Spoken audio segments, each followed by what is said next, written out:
TCU just got flat out embarrassed by Kansas State. But is that actually good for Baylor?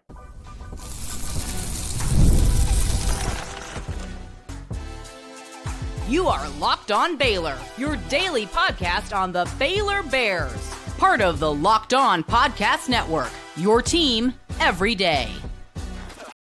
Hello there, Bears fans. Welcome to another episode of Locked On Baylor, brought to you by Mazda and part of the Locked On Podcast Network, where it's your team every day. I'm your host, Cam Stuart of ESPN Central Texas and the Cam Show on YouTube. Appreciate you guys making it your first listen today and every day, because on the docket, we will be going over how Kansas State exposed TCU.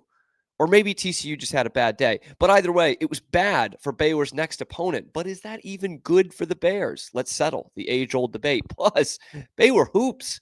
Yeah, on October 13th, we're going to talk a little basketball because the important polls that matter think Baylor's going to be really good this year. And then we go back to football on the recruiting trail. Dave Aranda continuing to cook. Gets a huge four-star guy over A&M, Tech, Oregon, you name it. This kid had an offer, but he's going to be a Baylor Bear. All that and more coming up right now on Locked On Baylor.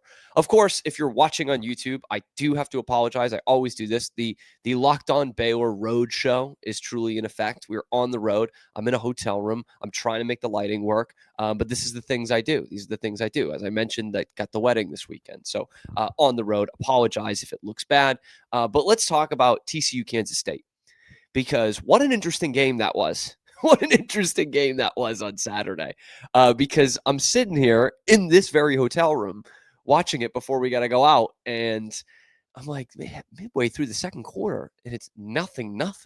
Like, what is happening here? It was just little miscues here and there from Avery Johnson, from Josh Hoover, more surprisingly, and then all of a sudden it broke out, because then it's 14-7 at halftime, and then the wheels fall off of TCU after they go up 7-0. Next thing you know, it's the middle of the third quarter. It's 28-7. Kansas State has scored twice on defense against the Horned Frogs. And like TCU, they made it look better. And that's why the stats actually look fine across the board, except for time of possession. But anyone who watched that all the way through, like I did, it was not that close, man. It was not that close. 41-28. A little bit flattering. Yeah, I think TCU should have lost by 3 touchdowns the way they played on Saturday. And so that brings up kind of the age-old question for me, one of my favorite sports topics, because it's so hotly debated. It's different with every fan, and that is this. You're watching your next opponent play, and they get their butts beat, BTA, by a team that you actually just beat in Kansas State. And so do you sit there and say, oh, well, TCU's exposed. They're done. We can get after them. Or do you look at them and say, wow, that the wheels really fell off TCU in this game. They're not that bad a team that they showed on Saturday. And now they're woken up. Now they're awake and they're pissed off. And they're probably going to play a much better, much more focused game at home. Because let's go through it. I've thought this way. I've thought both ways about several different games in my lifetime.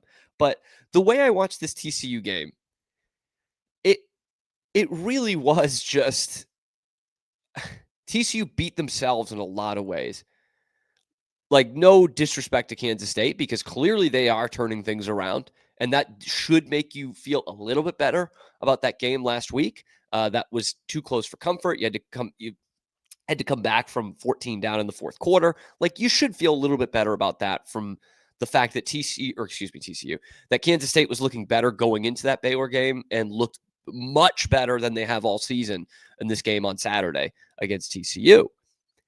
But then again, Josh Hoover throws a backwards pass that goes off of Small's hands and nobody goes for the ball. No TCU Horned Frog is going for the ball, and it's right in front of their sidelines, and nobody's yelling, nobody's screaming, nobody's gesticulating for them to go get the football. Kansas State's the only one that knows that's a live ball at every level of the game. Josh Hoover throws a pick at his own 25-yard line. It's taken right into the end zone. That's 2 turnovers right there that lead directly to points. 2 of the 3 turnovers TCU had in this game. And they're a turnover-prone team. By the way, so is Baylor by the numbers. But they're also both top now 35 offenses in America. That's something that's going to happen. It just all blew up in TCU's face in this game. There wasn't one category I thought other than time of possession that Kansas State really dominated. I guess turnovers too, which as we've seen this year can absolutely be the difference in a game. We saw that in the Baylor Arizona State game. That was the only real difference. Kansas State did not turn the ball over in this game. So it was 3-0 in their favor in the turnover battle. And that's a big reason why they held the ball for 13 more minutes. But you look at it, TCU still can't really run the ball. They outgained Kansas State by 100 yards. Almost all of that was through the air. And you look at the stats, just the pure stats of this thing, it felt like TCU of last year. Hoover, 26 of 47 is not a great look for him, but throws 3 touchdowns, throws for almost 400 yards. They don't establish the run again, even though Barnes actually had a decent game. He had 81 rushing yards, but TCU as a whole had 72. Do the math there. Do the math. And some of the receivers stat padded in garbage time, but they flat out just didn't have the focus to win this game. And Sonny Dykes said it after the game. He was like, we just played a bad football game today. And so it comes back to that question I asked at the beginning. Us as Baylor fans, should we be thinking, okay, this is the TCU. This is the TCU that's for real.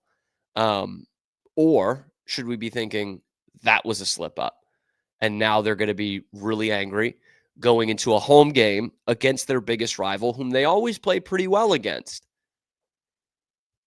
I'm just asking the question at this point. I'm just asking the question. But here's what I think overall. I think TCU is better than what they put out on Saturday. I'll leave really pumping up TCU tires to another Big 12 host that used to host this show. But I think they are better than what they showed on Saturday. For sure they are. But if they're going to play down to the level of where they were last year, Baylor's going to do what they did last year. They're going to beat them. You couldn't put an index card between these two teams last year, and the way they're playing right now, it's fairly similar.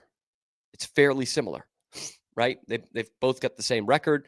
TCU now has 2 Big 12 losses. Baylor only has 1, so they're going to be real desperate in this game. Real desperate. But we also know how well Baylor's come off a bye. Came off 2 byes last year. They were fantastic in both of them. So just take it all into consideration here.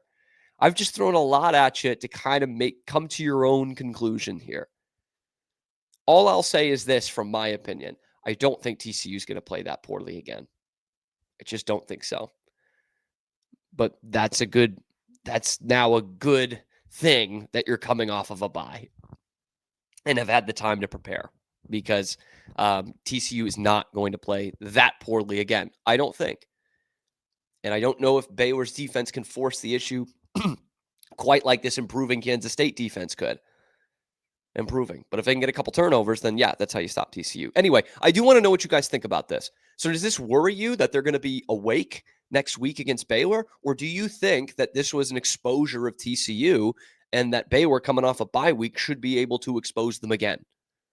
Let me know in the comment section below. Then be sure to like the video. Subscribe to the channel. Of course, we come at you live, or not live, but we drop live every weekday, 7 a.m. Central Time on YouTube. And then, of course, wherever you get your podcasts as well. Coming up next, we're going to talk about hoops. Yeah, hoops, man, because there's one publication that matters that has Baylor being a top 20 team this season. Let's talk about it next on Locked On Baylor. But first, today's episode of Locked On Baylor is brought to you by Mazda's, moving the game forward. For those who believe it's not just about playing the game, it's about redefining it. There are moments that do more than put points on the board. They move crowds, they move culture, and they keep moving the game forward. This week's moment that changed the game, moved it forward, is Well, I can't pick a Baylor one because they didn't play this week. So I'm going to go with Kansas State. Wesley Fair, the scoop and score against TCU, which really kind of opened the floodgates and showed you that this was not TCU's day. Baylor's last opponent versus Baylor's next opponent. Perfect opportunity to throw the Wesley Fair play in there. I just couldn't believe that no one on TCU was going for the ball and nobody on their sideline was yelling at them to go for the ball. That is the play. When you follow what moves you, the unexpected is only the beginning. And just like there's more to every highlight, there's more to a Mazda vehicle. Mazda, move and be moved. Okay, I didn't think I'd be doing this either, okay, on this Monday holiday, of which I don't know what to call it anymore. I didn't think we'd be doing this in mid-October, but it's time to talk a little college basketball just for a minute before we get back to football here, because this is going to be a bizarre Baylor basketball season. And I don't know if that's going to be bizarre in the good way or the bad way. Last year, it was the bad way. It wasn't very fun. Um, I, I know I can be a little dramatic at times, but that was not a fun year at all last year at any point. Really. VJ Edgecombe, great. Norchad Omier had his games. Absolutely. Good player, especially down the stretch. But overall, that was not a fun season. This year, starting from the ground up, like literally no players returning that were actually playing in games last year. Shout out to Cam Carr, who will be a big part of this team. But you had to build it from the ground up and replace more assistant coaches on top of your entire roster.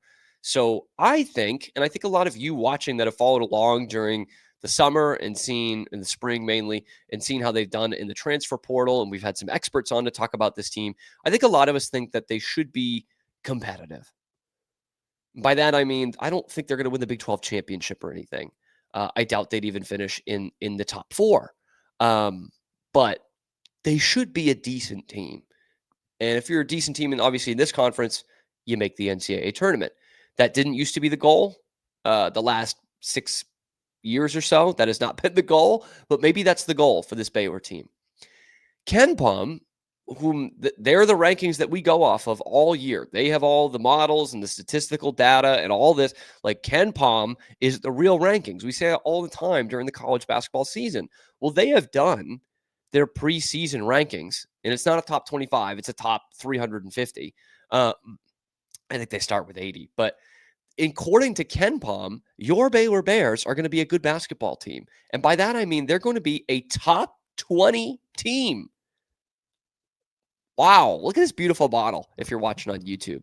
Baylor would be the 4th or 5th ranked, I think 5th ranked Big 12 team, but they would be in the top 20. They've got them slated at number 17 right now, right behind Rick Pitino's St. John's, and right ahead of a Big 12 team bringing in the best player in America at a high school in BYU with AJ Debonsa.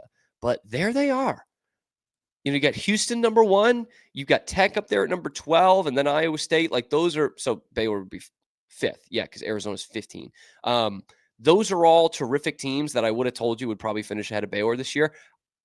I hate to say it, but I think BYU, I would have predicted them to finish ahead of Baylor this year with AJ Debonsa and, of course, Rob Wright, as we well know. But this really surprises me big time to see that Baylor, by the models, are in the top 20. And what's interesting about KenPom, not to get too much in the weeds here, but like KenPom is going off all of their model, how they exceed it, offensive rating, defensive rating. Like they're not necessarily taking into account strength of schedule. Like there's a little bit of it there, but it all goes down into your net rating and your adjusted and all this. And what we've seen over the last 4 or 5 years is that KenPom has been great at actually giving you the real top 10, the real top 20, whatever you're looking for, the real NCAA tournament seeds. KenPom is the one to pay attention to. And I'm not just saying that now, like we say that during the season as well. And so what's interesting to me is that they're going off of all this data from last year, from where all these guys were playing different places, right? Like everybody on the roster. And your best overall player might be another freshman in Tunde Yesufu. So the fact that the model still likes them by hodgepodging all these guys together, that gives me some hope here. Now, I don't know, the rest of the college basketball landscape yet. It's not that time of year for this show. But to hear that they were a top 20 team, according to Ken Palm, did surprise me. It really, really did surprise me. Apparently a very entertaining, hard fought scrimmage against Grand Canyon on Friday. Bummed I couldn't go there. Foster Pavilion looks beautiful as ever. But Tunde showed up. He was the leading scorer, right? Skillings, another double-double. Man, this guy keeps playing exhibitions, but he keeps getting double-doubles for the Baylor Bears. I might have been wrong about Dan Skillings. This is going to be a gritty team. I think if there's one thing we can predict about this team is that they will be very gritty. And I'm not meaning that in a derogatory sense, okay? Will they be as skilled as some of the teams in the years past, offensively especially? No, they won't. But that's not always the key to winning. All of those teams of the last 5 years for Baylor have been more offensively skilled than Houston. And Houston's won back-to-back Big 12 championships, and they went to the title game last year. That's not clearly not what it's all about. But you look at Baylor in this Ken Palm rankings, and they're sitting there at a defensive rating of 94.3. That would be like elite stuff. That certainly is not what we have seen the last couple of years. And I think that's what's giving Baylor fans some hope here, is that we just have not seen a killer instinct on defense at all since 2022. A lot of people want to say since the championship game. It's not. Since 2022. The next year, they have the best defense in America. And there just hasn't been that. Their offense has improved greatly, but it has not improved their results.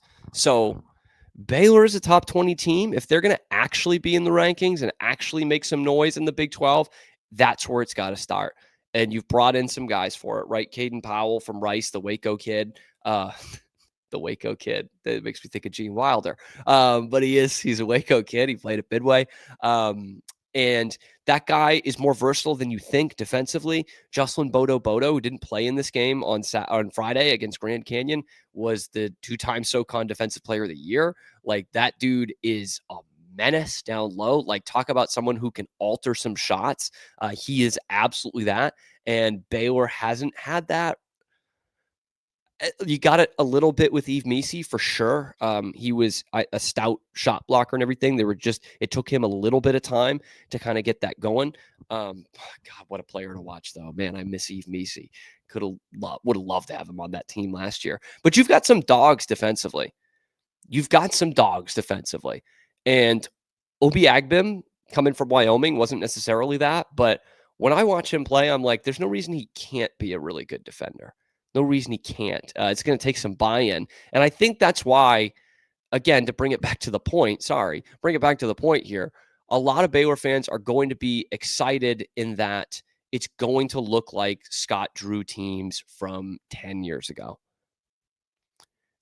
Our first choice, if we had it, would be to have a Baylor team that looks like Scott Drew's teams from 5 years ago that won the national championship, right? Like, if we had perfect world, that would be it. But the next best thing is a Scott Drew team from 10 years ago, right? That doesn't have a bunch of 5 stars, doesn't have a bunch of All-Americans, but has good, gritty players who know their roles, who play their roles really well, and play a lot of defense. Last year's team was so frustrating is it felt like nobody really knew their roles. And nobody adhered to said roles, right? Jeremy Roach was coming off a year at Duke where he was a shooting guard and was pretty good at it. And he came in here and demanded to be the point guard, even though Rob Wright was the better point guard. Like, he was better at running an offense than Jeremy Roach. Like, that's just one example. But you can go down the list. And Jalen Flestine, not even really his fault. He comes in as a shooter, right? He's a corner shooter, 40% three-point shooter. And then there's all these injuries, and he's going to play power forward. And like, that's not his role. Again, that's unfortunate. That comes through injuries, but it was a team of role players who didn't adhere to the roles. And I think that's where this year's team can be different, barring any other major injuries here. Hopefully, Jocelyn Bodo will be back. But our pal from A&M Corp out. So let's just hope it doesn't get any worse there. That was a long way. I haven't talked basketball in a long time. Let me know what you think about this Baylor team and if you're excited for it. Let me know in the comment section below. Then be sure to like, subscribe, help us get to 5,000 subscribers. And then after that, just stick around because we're going to talk about Baylor football just continuing to cook on the recruiting trail. They just take one right out from under A&M's nose. We'll tell you who it is coming up next on Locked On Baylor. But first, today's episode is brought to you by FanDuel. As you know, by this point, NFL season's here. And FanDuel has an offer you don't want to miss. Right now, new customers can bet just $5 and get $300 in bonus bets if you win. That's right. Pick a bet, put down $5, and if it hits, you'll unlock $300 in bonus bets to use across the app. I love how FanDuel gives me so many ways to play. I'm building parlays, man. I'm trying player props. I even follow the live lines during the game and do it. Like, FanDuel makes that so easy for me. So what are you waiting for? Visit FanDuel.com to download the FanDuel app today and get started. Once more, that's FanDuel.com. Download the FanDuel app today to get started. The episode is also brought to you by our old pals at Monarch Money. Now, I know you know this, but most people can't name all their financial accounts or even what they're worth. 401ks, properties, investments, they don't know. And when you don't have the full picture, you know what you end up doing? You leave money on the table, not in your pocket. That's why there's Monarch Money.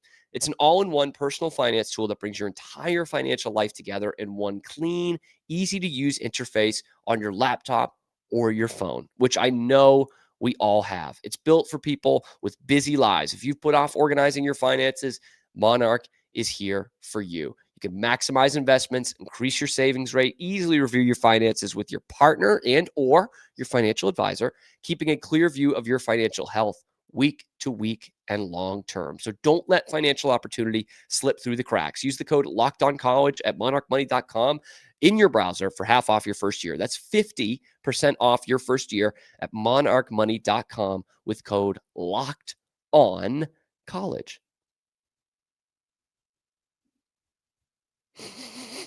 You smell that? You guys smell that? Something's cooking. And it's Dave Aranda and Keenan Hall and Aaron Hunt and Dallas Baker on the recruiting trail. It's happening again, man. It is happening again. Baylor just continues to climb up these recruiting rankings. And I got to say, man, I said it on the show the other day. Like, if there's anything that Dave Aranda has done absolutely right the last couple of years, other than winning 10 of their last 13 games, which is pretty good. I can't lie. You know, I have my issues with him. But if there's one thing he's definitively doing right, it is this. And Carice Hoyt of Frisco Lone Star, just another notch in this great Baylor recruiting class so far. 4-star kid picks Baylor over, among others, Texas A&M, Oregon, Texas Tech, you might have heard of them, Ole Miss, Michigan. He picks Baylor.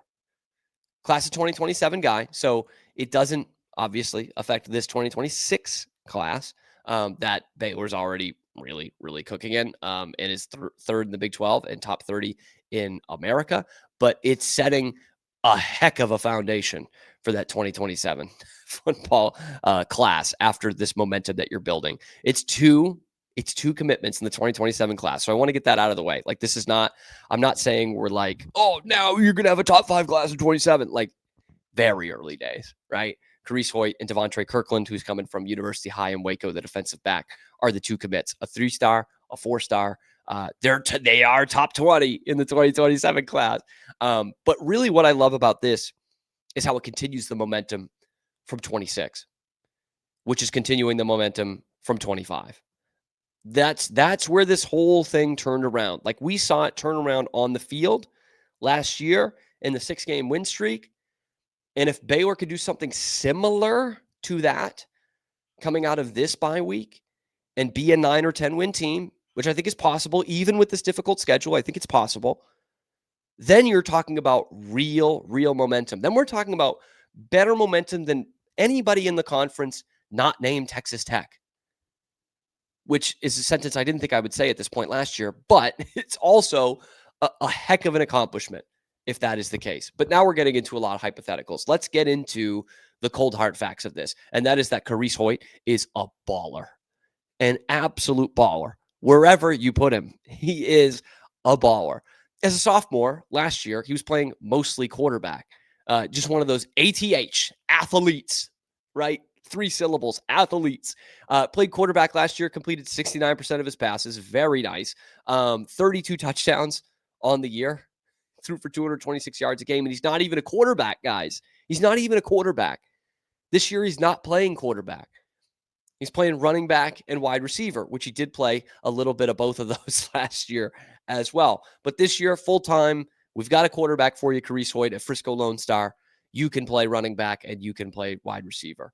All he's done this year in 6 games, averaging almost 8 yards a carry on the ground, and has had a 100-yard rushing game with 9 touchdowns on the season on the ground.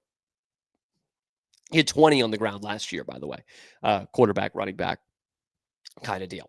9 touchdowns on the ground this year. And as a receiver, 14 catches for 232 in 6 games, 16 and a half yards a catch, and 3 touchdowns as a receiver. They put ATH for athlete on like the recruiting websites, 247 and everything to denote his position. But really, it should just be DOG. Like, the dude's a dog. The dude's a baller. Like, the dude is a problem, actually, is what his position should be. Problem for the defense. And Baylor could use some more problems. But are they not getting enough from the defensive side of the ball in the 2026 class? The year before Carice Hoyt comes in. That's what I want to know. Let me know in the comment section below. They do have the number 25 player in the country coming in as defensive player in this next class. But let me know if that's where you want to see Baylor improve recruiting-wise, because it's going pretty well so far. And if you don't think there's any improvements, let me know how great a job Dave Aranda's doing, because I'll tip my cap to that. He's absolutely had himself a staff that can go out there and recruit. But it feels good to get one off A&M and Oregon and Tech. But let me know what you think in the comment section below. Of course, give me all your thoughts about TCU this past game this weekend, what you think about them for the season and ahead. Looking at this week's game, we're going to start breaking that down tomorrow. We will start hearing from Dave Aranda tomorrow about this TCU game. So give me all your thoughts in the comment section below. And then be sure to like, subscribe. Help us get to 5,000 YouTube subscribers, because it is the #1 Baylor football show on YouTube for a reason. So let me know in the comments below. Like, subscribe. Thanks for tuning in, making it your first listen today and every day. And we will see you tomorrow on another very special edition of your favorite show, Locked On Baylor.